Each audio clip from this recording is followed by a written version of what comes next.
ಆತ್ಮೀಯ ವಿದ್ಯಾರ್ಥಿಗಳೇ ಮತ್ತು ಪೋಷಕರೇ, ಈಗ ನಾವು ಆನವಾಡಿ ಶಾಲೆಯಲ್ಲಿ ನಡೀತಾ ಇರತಕ್ಕಂತಹ ಒಂದು ವಿಜ್ಞಾನ ಮೇಳ ಅಂದರೆ ಸರಳ ವಿಜ್ಞಾನ ಪ್ರಯೋಗ ಕಾರ್ಯಕ್ರಮಕ್ಕೆ ನಮ್ಮ ಶಾಲೆಯ ಮಕ್ಕಳು ಬಂದಿದ್ದಾರೆ. 6 ಮತ್ತು 7ನೇ ತರಗತಿ ಮಕ್ಕಳು ಬಹಳ ಸಡಗರ ಸಂಭ್ರಮದಿಂದ ಈ ಕಾರ್ಯಕ್ರಮದಲ್ಲಿ ಭಾಗವಹಿಸಿರೋದನ್ನು ನಾವು ನೋಡ್ತಾ ಇದ್ದೀವಿ.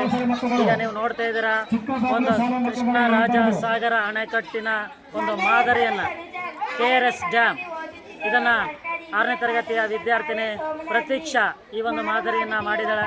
ನೀವು ನೋಡ್ತಾ ಇದ್ದೀರಾ,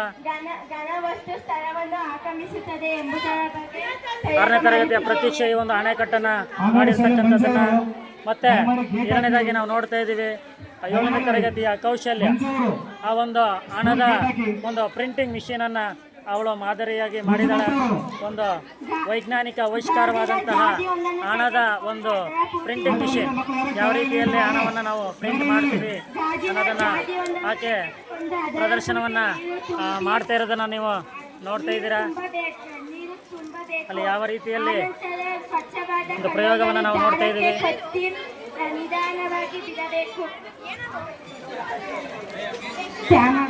ಹಣದ ಒಂದು ಪ್ರಿಂಟಿಂಗ್ ಮಿಷಿನ್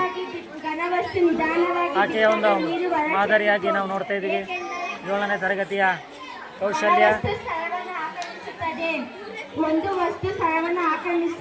ನೀವು ನೋಡ್ತಾ ಇದ್ದೀರಾ, ಒಂದು 50 ರೂಪಾಯಿ ನೋಟನ್ನು ಅವಳು ಯಾವ ರೀತಿಯಲ್ಲಿ ಪ್ರಿಂಟಿಂಗನ್ನು ಮಾಡ್ತಾ ಇದ್ದಾಳೆ ಅನ್ನೋದನ್ನು.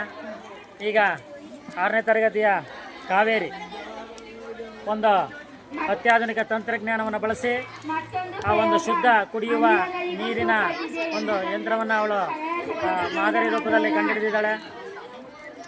ನೀವು ನೋಡ್ತಾ ಇದ್ದೀರಾ, ಅಲ್ಲಿ ನೋಡಿ ನೀರು ಬರ್ತಾ ಇದೆ, ಅಲ್ಲಿ ನೀರು ಬರ್ತಾ ಇರೋದನ್ನು ನೋಡ್ತಾ ಇದ್ದೀರಾ. ಶುದ್ಧ ಕುಡಿಯುವ ಒಂದು ನೀರಿನ ಒಂದು ಯಂತ್ರವನ್ನು 6ನೇ ತರಗತಿಯ ಕಾವೇರಿ ಈ ಒಂದು ಮಾದರಿಯನ್ನು ಮಾಡಿದ್ದಾಳೆ. ನಂತರ ಆ ಒಂದು ಸೌರವ್ಯೂಹ,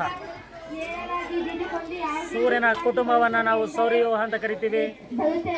ಸೂರ್ಯ ಮತ್ತು ಒಂದು 8 ಗ್ರಹಗಳ ಒಂದು ಮಾದರಿ, ಸೂರ್ಯನ ಸುತ್ತ ಗ್ರಹಗಳು ಯಾವ ರೀತಿಯಲ್ಲಿ ಸುತ್ತವೆ ಅನ್ನೋದನ್ನು 7ನೇ ತರಗತಿಯ ಬೃಂದಾ TS, 7ನೇ ತರಗತಿಯ ಬೃಂದಾ TS ಈ ಒಂದು ಮಾದರಿಯನ್ನು ಮಾಡಿ ಈ ಕಾರ್ಯಕ್ರಮದಲ್ಲಿ ಭಾಗವಹಿಸಿರ್ತಕ್ಕಂಥದ್ದನ್ನು ನಾವು ನೋಡ್ತಾ ಇದ್ದೀವಿ.